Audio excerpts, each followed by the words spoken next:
शङ्खं चक्रं जलौकां दधतमृतं घटं चारुदौर्भिश्चतुर्भिः सूक्ष्मं स्वच्छातिरुद्यं शुकपरिविलसनं मौलिमम्बोजनेत्रं कालाम्बोद्योज्ज्वलाङ्गं कटितटविलसश्च चारुपीताम्बराढ्यं वन्दे धन्वन्तरिं तव निखिलगदमिव प्रौढदावाग्निलीलम्।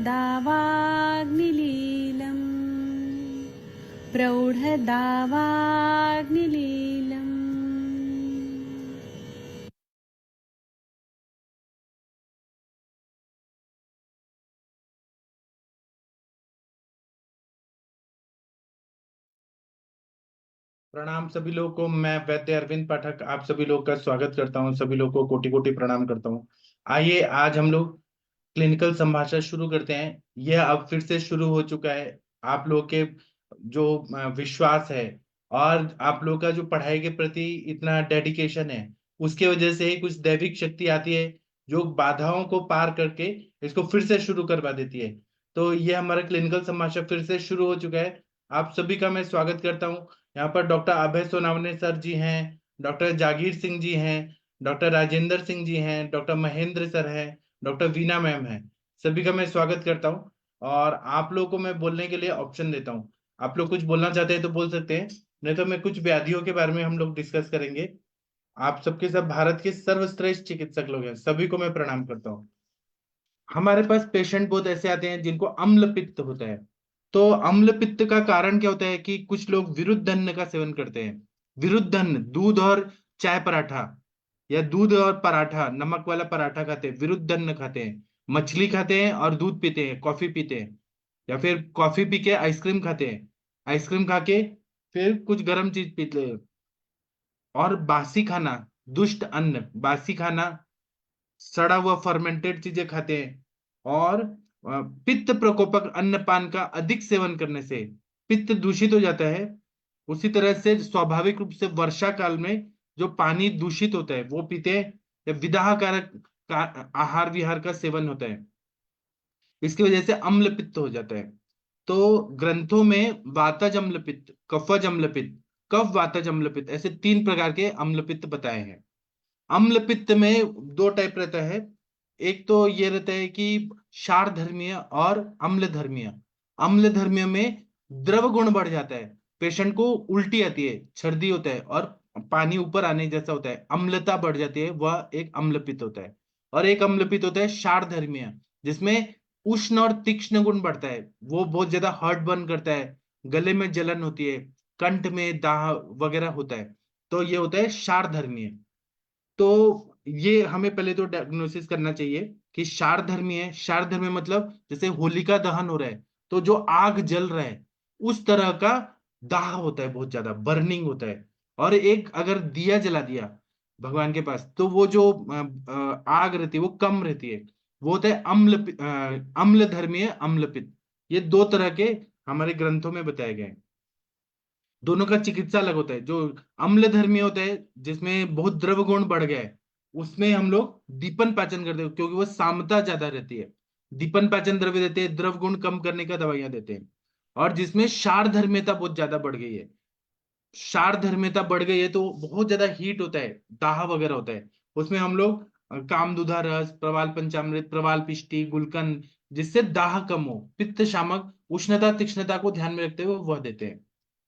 अब अम्ल पित्त के सामान्य लक्षण क्या होते हैं कि आहार का पाक अच्छे से नहीं होता है, खाना पचता नहीं है, अगर हमने मेहनत नहीं किया तब भी श्रम होता है, उल्टी आता है बहुत ज्यादा, पूरे बॉडी में खुजली होती है और खट्टी ढकार आती है, पूरे बॉडी में जड़पना लगता है, उस तरह से हृदय और कंठ में दाह होता है, अरोचक होता है।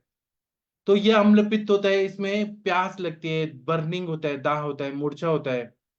दूसरा क्या है कि हरा पीला ऐसा अलग अलग तरह का मुंह से बहुत ज्यादा वो उल्टी आती है तो वो निकलता है। और अधोबग मार्ग से भी बहुत सारी चीजें निकलती हैं।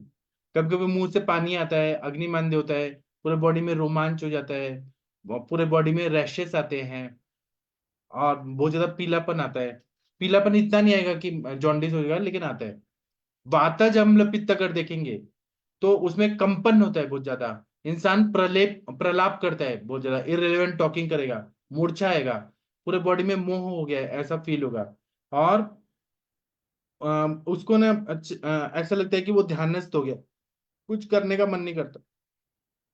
कफज अम्ल पित्त होता है, उसमें कफ भी रहता है, मुंह में बहुत ज्यादा कफ युक्त मिश्रित कफ निकलता है, अंग जड़ पड़ जाता है, अरोचक होता है, अब शरीर ठंडा पड़ता है, दुबलापन आता है, मुंह में चिपचिपापन आता है, अग्निमांद होता है, कंडू होता है, नींद बहुत ज्यादा आती है। ऐसा कफज टाइप का अम्ल पित्त होता है। अम्ल पित्त की चिकित्सा क्या बताइए? अपने आयुर्वेद में ऊर्ध्वक अम्ल पित्त है, हाइपर एसिडिटी है, तो वमन चिकित्सा सबसे बेस्ट चिकित्सा बताइए। उसके औषधियों में पटोल, कड़ू नीम, अड़ुलसा, इनका काढ़ा देके और फिर मदन फल का चूर्ण से वमन कराना सबसे अच्छा रहता है। और उसके बाद में निशोत्तर का मेडिसिन देके, निशोत्तर का काढ़ा या त्रिवितले हम देके विरेचन कराना। उसके बाद में ये शोधन हो गया, उसके बाद में हम लोग दीपन पाचन दवाइयां देते हैं। दीपन पाचन में तिक्त, मधुर तिक्त कषायसात्मक दवाइयां। हमें यहाँ कटु रस नहीं देना, नहीं तो अम्ल पित्त बढ़ जाएगा। तो चिरायता, नीम की छाल, त्रिफला, पटोल, अडुलसा, गुडुची, पित्त पापड़ा, भृंगराज, इसका काढ़ा बना के मधु के साथ दे सकते हैं, या चूर्ण को मधु के साथ दे सकते हैं। अगर अम्ल धर्मीय है, जैसे द्रव गुण बहुत बड़ा है, तो उसमें हम लोग चित्रक मूल, एरंड मूल, जौ, धमासा, इनका काढ़ा दें। इसी तरह से द्राक्षा, हरितकी और चीनी, इसकी गोलियां बना के दें, कुष्मांड पाक दें। और जो बिजौरा नींबू होता है, उसका पाक चीनी के चाशनी में डाल के बिजौरा नींबू दें, उससे दीपन पाचन अच्छा होता है। दूसरा है कि जो हाथी का जो गोबर होता है, उसको जला के और हींग में भून के और वह पानी में मिक्स करके वो दे, गोबर का। जो लोग यूज करना चाहते हैं वो, ऐसा सब लोग के लिए नहीं है। उसके बाद में शुंठी का चूर्ण 6 महीने देना है, गैरिक 1 तोला, और पान के पत्ते में मिक्स करके इसका गोली बना के सुबह शाम दूध के साथ दे। शुद्ध शेखर जो है वह दूध के साथ दे, तो बहुत अच्छा फायदा होता है। या आंवले के रस के साथ दे, अनार के रस के साथ दे, शुद्ध शेखर रस बहुत अच्छा काम करता है। उसी तरह से भृंगराज के रस निकालें, कपित्त का रस निकालें, अदरक का रस निकालें, शिगरू का रस निकालें, गोरख चिंच जो रहता है, गोरख इमली जो रहती है, उसका रस निकालें। इन सबको मिक्स करके इनकी गोलियां बनाएं, और इसको गोली को सुबह शाम दें, इससे अच्छा फायदा होता है। या अदरक का रस और मिश्री के साथ इसका सेवन करें। पथ्य में जौ दें, चावल दें, गाय का दूध दें, मूंग का जो दाल होता है वो दें, घी डाल के। घी जो रहता है पित्त शामक रहता है। और जो तोरी का सब्जी रहता है, घिया तोरी, उसका सब्जी दें। खाने में नमक का सेवन कम करें, तेल का सेवन कम करें, खट्टा चीज और तेल वाली चीजें, डीप फ्राइड जो रहती है वो बंद करें। बासी खाना बंद करें, बासी खाने से बहुत ज्यादा तकलीफ होती है। और बिना भूख के खाना नहीं खाना है, और भूख का जो टाइम है 10 से 2 का जो पित्त का काल है उसको स्किप नहीं करना है। भूख लगती है तो खाना खाना बहुत जरूरी होता है। अगर कोई खाना नहीं खा रहा है, खाना स्किप कर रहा है, उसको तो बहुत ज्यादा अम्ल पित्त का तकलीफ हो जाता है। तो हाइपर एसिडिटी को आप लोग ठीक कर सकते हैं। और अम्ल पित्त जो है ये आजकल बहुत ज्यादा बढ़ रहा है, जो जैसे काम का जो लोड रहता है, लोग लेट सोते हैं, लेट उठते हैं। तो अगर लेट सोएंगे तो समान वायु दूषित हो जाएगा। लेट उठेंगे, कभी भी सोएंगे, कभी भी उठेंगे, इससे समान वायु जो है वो पूरा विकृत होता है, पाचन क्रिया पे उसका इफेक्ट होता है। इंसान ध्यान नहीं देते हैं, और फिर धीरे धीरे वो फिर ब्लॉकेजेस हो जाते हैं, लिपिड प्रोफाइल बढ़ जाता है। तो उसको ध्यान देना बहुत जरूरी है। दिनचर्या को अच्छा करना चाहिए, स्ट्रेस नहीं लेना चाहिए। आप लोग कुछ बोलना चाहते हैं बोल सकते हैं, कोई केस के बारे में डिस्कस करना है तो कर सकते हैं। वीना मैम, प्रीति मैम, अनुरिता मैम, रेखा मैम, चंद्रशेखर जी, गंगवार सर, राजेंद्र जी, महेंद्र सर, जागीर जी, अभय सर, कुछ बोलना है बोल सकते हैं आप लोग। अगर सुनना है तो मैं कुछ और बताऊंगा। आप ही बोलिए। अच्छा, तो अलग अलग बीमारियों के बारे सर में हम लोग बात करेंगे। हमारे पास ऐसे पेशेंट आते हैं जिनको प्रदर होता है, मेटोरेजिया होता है या मेनोरेजिया होता है। तो ऐसे देखते हैं कि कुंडली अगर देखते हैं, कुंडली में विवाह लग्न से अष्टम स्थान में अगर मंगल रहा, तो वो स्त्रियों को प्रदर रोग का जरूर ये रहता है, लक्षण रहता है। तो उसमें प्रदर रोग है तो उसमें दैव व्यपाश्रय चिकित्सा करना है। तो उसमें मंगलवार को व्रत करना बहुत अच्छा रहता है। और ये क्यों होता है, प्रदर रोग क्यों होता है? कुछ ना कुछ कारण होता है कि प्रदर रोग उन्हीं लोगों को होता है, सबको नहीं होता है। खाना पीना तो है ही गलत, लेकिन प्रदर रोग होने का कारण है कि पिछले जन्म में किसी ने अबॉर्शन कराया, गर्भपात कराया, या फिर पिछले जन्म में माता से, पिता और गुरु से लड़ाई झगड़ा किया, तो इस जन्म में भोगना पड़ता है, प्रदर रोग होता है। ऐसा हमारा हिंदू मैथोलॉजिकल स्टोरीज में बताया गया है कि प्रदर रोग होता है। तो इसमें और बोला है कि सोने का दान करना चाहिए, गोल्ड का दान करना चाहिए दैव व्यापाश्रय चिकित्सा में, तो उससे बहुत अच्छा फायदा होता है। और चांद्रायण व्रत करना चाहिए। चांद्रायण अगर प्रदर रोग कर रहे हैं तो एक साइंटिफिकली भी एक काम करता है, आम का पचन करता है। चांद्रायण व्रत में क्या होता है कि अमावस्या को कुछ नहीं खाना है, फिर प्रथमा द्वितीय तृतीया एक एक ग्रास बढ़ाते जाना है खाना, और पूर्णिमा को फुल खाना खाना है। और उसके बाद में पूर्णिमा से जो आगे का तिथि होगा अमावस्या तक, तो एक एक ग्रास कम करते जाना है। इसको बोलते हैं चांद्रायण व्रत। इसका हमारे ग्रंथों में बहुत ज्यादा उल्लेख है, हमारे जो वेदों में इसका बहुत ज्यादा महत्व है। जो चांद्रायण व्रत करता है उसका शरीर का जो दारिद्र्य है, प्रदर रोग है, हीमोग्लोबिन कम है, वो सब ठीक हो जाता है। और विष्णु भगवान के मंत्र का जप करना चाहिए, ब्राह्मणों को भोजन कराना चाहिए, इससे प्रदर रोग ठीक हो जाता है। सभी का नहीं होगा, मिथ्याहार विहार जो है वह तो हमें बंद कराना ही है। जिनका सब ट्रीटमेंट के बाद भी फेल हो रहा है ट्रीटमेंट, उनके लिए ये दैव अपराश्रय चिकित्सा बताइए। अब आयुर्वेद के हिसाब से अगर देखें तो प्रदर रोग का कारण क्या होता है? तो जो लोग विरुद्ध अन्न का सेवन करते हैं, जो लोग मदिरा का सेवन करते हैं, अभी आजकल की स्त्रियां जो है ना, वो यंग एज में बहुत ज्यादा दारू पी रही हैं। मतलब ऐसे नहीं होना चाहिए, लेकिन समाज विकृत हो गया है। तो छोटी छोटी बच्चियां हैं, पढ़ाई करने आती हैं, बड़े बड़े सिटी में, मेट्रोपॉलिटन सिटी में आती हैं, अब वो कर रही है, बीकॉम कर रही है, बीबीए एमबीए कर रही है, और जाके पब में जाके दारू पीती हैं। तो जो लोग मद्य का सेवन ज्यादा करते हैं, विस्की पी रहे हैं, रम पी रहे हैं, वोडका पी रहे हैं, उनको प्रदर रोग, क्योंकि पित्त बढ़ाता है। मद्य जो है वो स्त्रियों के लिए साथ में नहीं है, उनका जो शरीर है वो साथ में नहीं है। लेकिन जो लोग मद्य का सेवन कर रहे हैं, जिनको अजीर्ण हो गया है और गर्भपात बार बार हो रहा है, मैथुन बहुत ज्यादा करें, आजकल क्या है, लिव इन रिलेशनशिप का बहुत ज्यादा ट्रेंड चला है। हर 6 महीने में, 2 महीने में पार्टनर चेंज, सब कुछ चेंज, और लिव इन रिलेशनशिप। तो अति मैथुन अगर बार बार हो रहा है, और या फिर बहुत ज्यादा वेट उठा रही है, दिन में निद्रा दिवा स्वाप किया जा रहा है, तो स्त्रियों का जो धातु है वो पूरी तरह से दूषित हो जाता है। रस रक्त मांस में दस्ती मज्जा शुक्र सब बात का प्रकोप होता है। और जो रजस रज आना चाहिए वो विकृत स्वरूप में बहुत ज्यादा स्त्रवित होने लगता है, तो वो प्रदर रोग का कारण होता है। ऐसे जंक फूड खाना, और जंक फूड खाना, सिगरेट पीना। आप लोग कभी पूना में आइए, यहाँ पे बड़े बड़े इंस्टीट्यूट है, मतलब मैं किसी का बुराई नहीं कर रहा हूँ, जो हेतु है वो मैं बता रहा हूँ।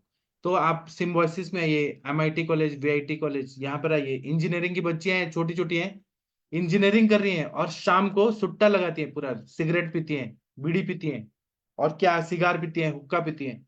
तो यह सब जो है शरीर को कहीं ना कहीं खराब करता है, और यह प्रदर रोग का कारण है। आयुर्वेद इसको स्ट्रिक्टली बैन करता है, लेकिन लोग नहीं मानते। उनको लगता है पैसा है, पापा मम्मी पैसा दे रहे हैं, या खुद के भी कमाई है, किसी तरह से पैसा आ रहा है, तो ये सब आजकल बहुत ज्यादा बढ़ रहा है ये सब चीजें। अब इसमें क्या है कि पूर्व रूप क्या होता है कि पूरा बॉडी में अंगमर्द होता है, पूरे बॉडी में पेन होता है। पर प्रदर रोग होने के पहले दुबलापना आता है, ग्लानी होता है, मूर्छा होता है, प्यास लगता है, बर्निंग होता है, बड़बड़ बड़बड़ इररिलेवेंट टॉकिंग करते हैं, पूरा बॉडी में खून की कमी की वजह से पांडुता आती है, फिर नींद बहुत आती है, तंद्रा रहता है, वात जन्य रोग देते हैं, पूरा मानसिक इम्बैलेंस जो रहता है, व्याकुलता, एंजाइटी, ये सब बहुत, डिप्रेशन, फ्रस्ट्रेशन, स्ट्रेस, नींद ना आना, ये सारा चीज हो जाता है। ये पूर्व रूप में रहता है।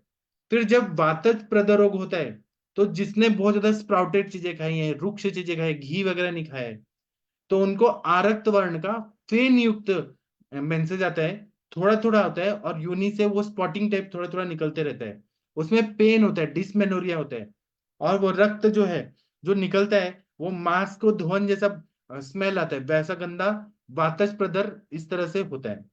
पित्तज प्रदर में क्या होता है कि पित्तवर्धक आहार विहार का सेवन कर रहे हैं, अजीर्ण में भी खाना खा रहे हैं, जंक फूड खा रहे हैं, बहुत ज्यादा तीखा खा रहे हैं, स्पाइसी खा रहे हैं, दारू पी रहे हैं। ये सब प्रदर्भ पुरुषों को नहीं हो रहा है, स्त्रियों को हो रहा है। स्त्रियों का खाना पीना जो है वह अच्छा होना चाहिए। अगर पौष्टिक नहीं मिल रहा है और कचरा खा रहे हैं तो उनको क्या है, पीले रंग का, नीले रंग का उष्ण ऐसा रक्त का स्त्राव होता है। पित्त के सारे सार्वदेहिक लक्षण आते हैं, और ऐसा लगता है जैसे कोयले में कोयला जल रहा है, वैसा बर्निंग होता है पूरे बॉडी में। तो अगर बर्निंग हो रहा है, और मेंसेस का जो वजाइनल एरिया से निकल रहे वहां पे बर्निंग होता है, सर्वाइकल एरिया में भी बर्निंग होता है, तो डॉक्टर लोग क्या करते हैं कि वो सोचते हैं कि यूटीआई हुआ है, तो उसके वजह से फिर वो सिटाल टैबलेट, नॉर्फ्लॉक्स वगैरह दे देते हैं।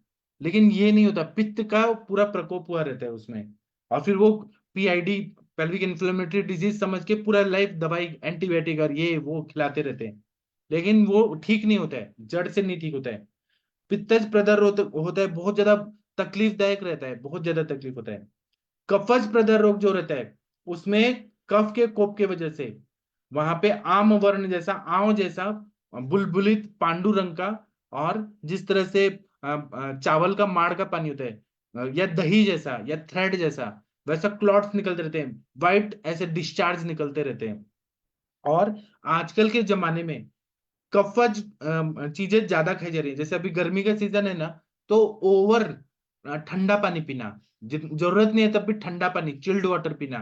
फिर जो दही के बनाए हुए चीजें वह खाना, आइसक्रीम ज्यादा खाना, और नमक का सेवन ज्यादा करना, मिल्क शेक पीना, दूध वाल और फ्रूट को मिक्स करके वो पी लो, आइसक्रीम ज्यादा खाना, चॉकलेट खाना, मैदा का चीज ज्यादा खाना, जो कफ का प्रकोपक चीजें हैं, दीवा स्वाप करना, ये सब के, और फिर क्या है, लेट उठना, लेट सोना, कफ का प्रकोप करता है।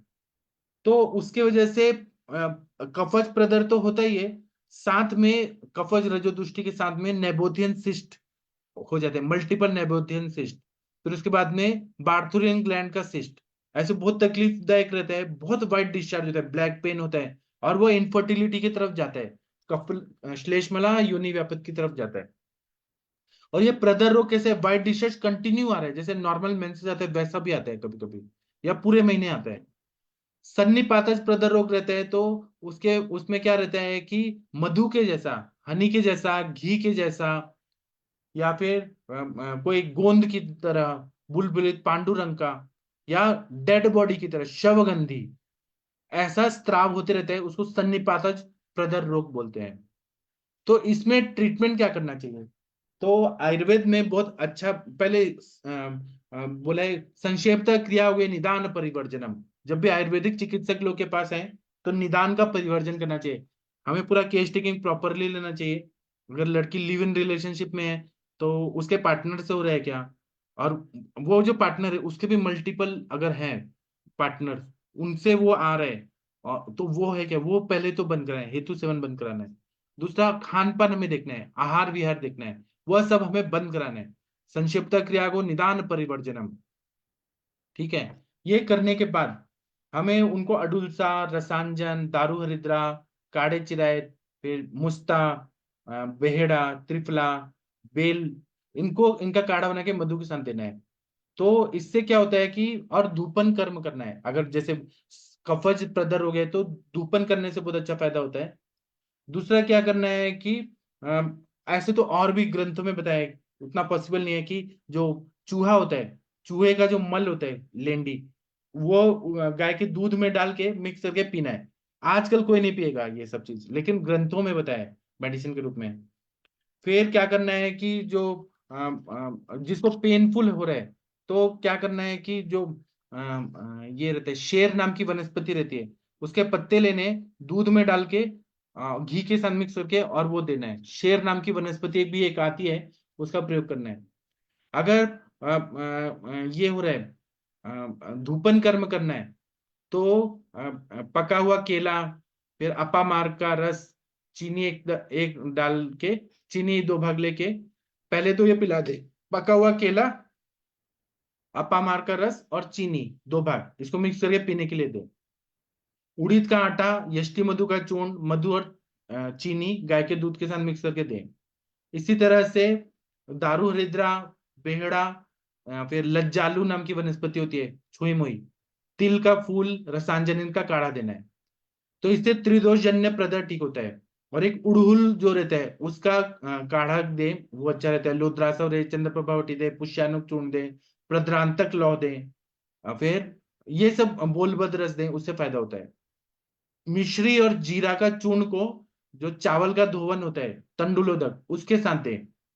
जो सफेद उड़हुल या जासवंद होता है उसकी जो कलियां होती हैं वो घी में तल के और वो खाने के लिए दें। इसी तरह से सहचर का छाल होता है उसको दूध में मिक्स करके दें। इसी तरह से बबूल का जो गोंद होता है उसको रात में भिगो के और सुबह प्रातःकाल दें, उससे फायदा होता है। पथ्य में दही चावल खाने के लिए दें, तो व्हाइट डिस्चार्ज लिकोरिया में फायदा होता है।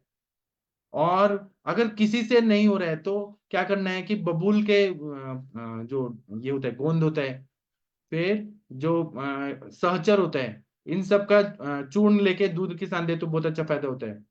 तंडुलोदक जो रहता है वो रसांजन के साथ दे, उससे बहुत अच्छा फायदा होता है। और ये जो होता है प्रदर रोग, ये मिथ्याहार विहार की वजह से ही होता है। श्वेत प्रदर हो या रक्त प्रदर हो, ये मिथ्याहार विहार की वजह से भी होता है, या पिछले जन्म में गर्भपात किया उसकी वजह से भी होता है। आप लोगों को कुछ बोलना है तो बोल सकते हैं, कुछ बोलिए आप लोग। अनुरिता मैम, आप कुछ बोलना चाहती हैं? आपको सुनाई दिया? सर मेरे यहाँ पे नेटवर्क का प्रॉब्लम कैसे है, क्योंकि आज की लाइफस्टाइल के इसमें जो गायनेकोलॉजिकल इश्यूज है उसमें बहुत हल्के में लिकोरिया को लेते हैं, श्वेत प्रदर को लेते हैं। आप श्वेत प्रदर में जो भी कुछ मेडिसिन दे रहे हैं उसके साथ में अगर आप अनुपान जो हमारा तांदुल धुवन है उसको लेते हैं तो बहुत अच्छा रिजल्ट मिलता है। मैं बहुत ज्यादा मात्रा में यूज करती हूँ। और सबसे मेन चीज आजकल की लाइफस्टाइल में देखिए, कुछ ऐसे योगाज है और सेटिंग एक्सरसाइजेस है कि जो पेल्विक ब्लड फ्लो बहुत अच्छा बढ़ाती है, या फिर हमारे अपान का जो भी मार्ग है वो बहुत अच्छी तरह से वायु को निष्कासित करती है। तो ऐसे योगा प्राणायाम और एक्सरसाइज अगर उनकी लाइफस्टाइल में रहते हैं तो पीसीओडी वगैरह ये तो इतना कॉमन हो चुका है। अभी 13 तारीख को सर पुणे में जो इनफर्टिलिटी कॉन्फ्रेंस होने वाला है। आपका म्यूट हो गया, नेटवर्क एरिया से ही चली गई मैम, शायद बाहर है। आप लोग कुछ बोलना चाहते हैं बोल सकते हैं। महेंद्र सर, आप कुछ बोलना चाहते हैं? राजेंद्र सिंह जी, अनुरिता मैम आई है लेकिन नेटवर्क का प्रॉब्लम है। डॉक्टर रेखा मैम कुछ बोलना चाहती हैं? वीना मैम, बोलिए सर। अगर आपको नहीं बोलना है तो मैं बोलता हूँ। सॉरी नहीं सर, मेरा नेटवर्क प्रॉब्लम कट नहीं हो गया सर, था। आज आवाज आ रही है? हाँ बोलिए आवाज आ मैम, रही है अनुरिता सर? मैम। आ रही है, आ रही है। या नहीं, कुछ नहीं सर। इवन मॉडर्न के लोगों का आयुर्वेद के प्रति देखने का थोड़ा सा तरीका भी चेंज हो गया है, कि पैनल डिस्कशंस में मेनोरेगा मेनोरेगिया जो भी इनफर्टिलिटी है, तो वहां पे अगर हम आयुर्वेद को बहुत अच्छा लाइफस्टाइल करके प्रमोट करते हैं यंगस्टर एज में, प्री मेनोपॉजल फेज में, मेनार्की के बाद में क्या क्या करनी चाहिए, तो ये हमारे ऊपर लीडिंग रोल में हम बहुत अच्छी तरीके से गायनेकोलॉजिकल केयर में कर सकते हैं। इसलिए मेनोरेजिया मेट्रोरेजिया ये जो प्रॉब्लम है, या फिर हार्मोन इम्बैलेंस को एक बहुत ब्रॉड स्पेक्ट्रम में नाम दिया जाता है। एक्चुअली वो हार्मोन डिसबैलेंस नहीं, हमारे असर जो अर्थों पे रिफ्लेक्ट होती है। हमारी जो भी लाइफस्टाइल की वजह से जो बात कफ का दोष का इम्बैलेंस है वो रेप्लिकेट होता है। इसको क्लियर करने से सारी प्रॉब्लम्स, दैट में बी एमएच, दैट में बी एलएच, बी एफ,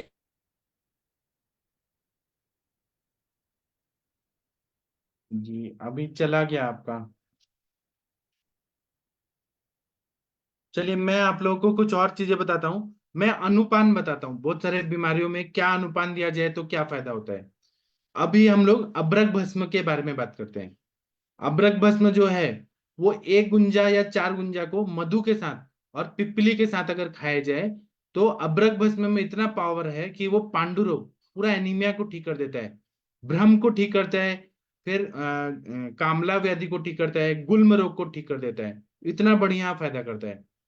अगर किसी को छोटे बच्चे हैं तो उनको अब्रक भस्म के साथ वाइविडंग, शुंठी, मरीच पिपली इसके चूर्ण में मिक्स करके दें, तो उससे जो बच्चों का ग्रोथ नहीं हो रहा है, क्षय रोग, पांडु रोग, संग्रहणी, शूल, पेट में आंव पड़ रहा है, कुष्ठ है, श्वास, प्रमेह, अरुचि, कास, अग्निमांद्य, उदर संबंधी सारी व्यथा ठीक हो जाती है। तो बच्चों को अभ्रक भस्म देने से बहुत अच्छा फायदा होता है। बड़े लोगों को अगर प्रमेह है तो अभ्रक भस्म को मधु, पिपली और शिलाजित के साथ दे, अनुपान के साथ, बहुत अच्छा फायदा होता है। उसी तरह से अगर किसी को रक्त पित्त है तो अभ्रक भस्म को हरित की गुड़, इलायची का चूर्ण और चीनी के साथ दें, तो रक्त पित्त पूरी तरह से ठीक हो जाता है। किसी को अगर प्रमेह बार बार हो रहा है, शुगर लेवल बहुत ज्यादा है, तो गुड़ुची सत्व के साथ अभ्रक भस्म दे तो बहुत अच्छा फायदा होता है। जीर्ण ज्वर है, ठीक नहीं हो रहा है, तो अभ्रक भस्म को मधु और पिपली के साथ दे। आंखों की बीमारियां हैं तो त्रिफला चूर्ण, अभ्रक भस्म, घी और मधु के साथ दें। अगर व्रण रोग है तो क्या करना है कि उसमें हम त्रिफला गुग्गुल और त्रिकटु के चूर्ण के साथ मिक्स करके अभ्रक भस्म दें। अगर बल बढ़ाना है तो गाय का दूध के साथ दें, तो वो अभ्रक भस्म से ताकत आ जाती है बहुत ज्यादा। अगर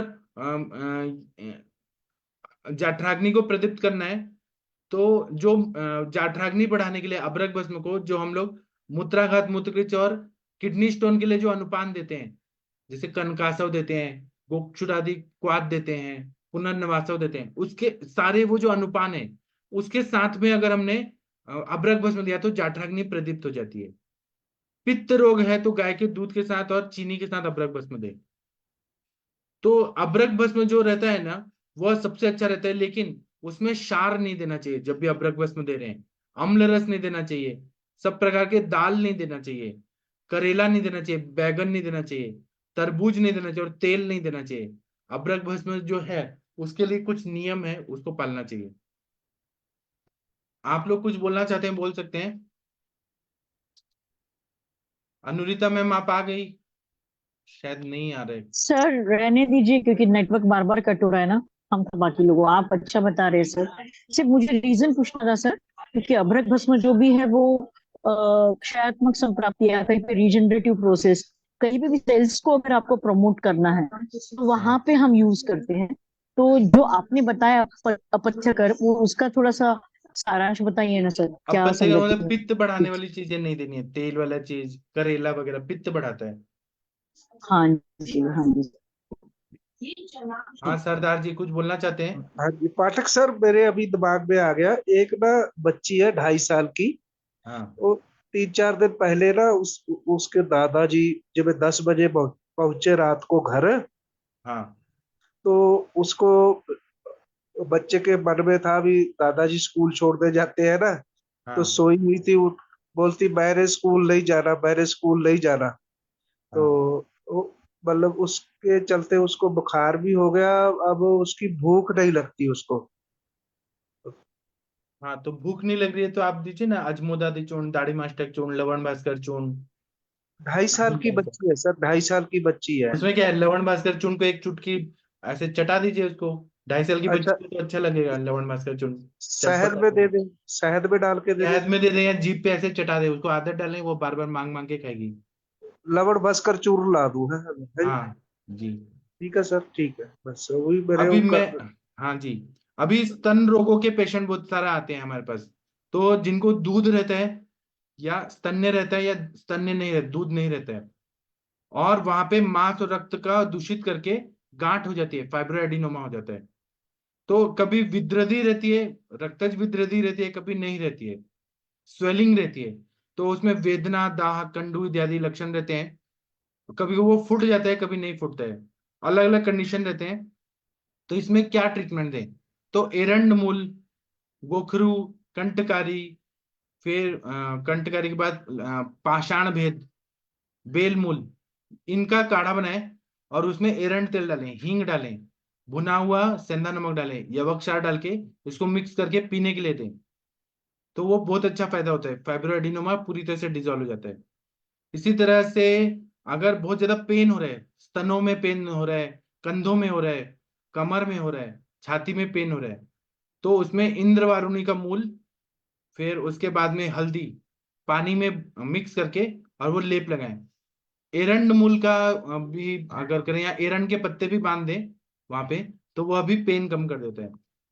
किसी किसी को स्तन्य नहीं आता है प्रेगनेंसी के बाद, मतलब डिलीवरी होने के बाद, तो उसमें और भी तो शतावरी वगैरह देते हैं लोग, लेकिन उसमें जो भुई कोहड़ा रहता है या कोहड़ा जो रहता है येलो पंपकिन, उसका रस निकाल के दूध में डाल के दें।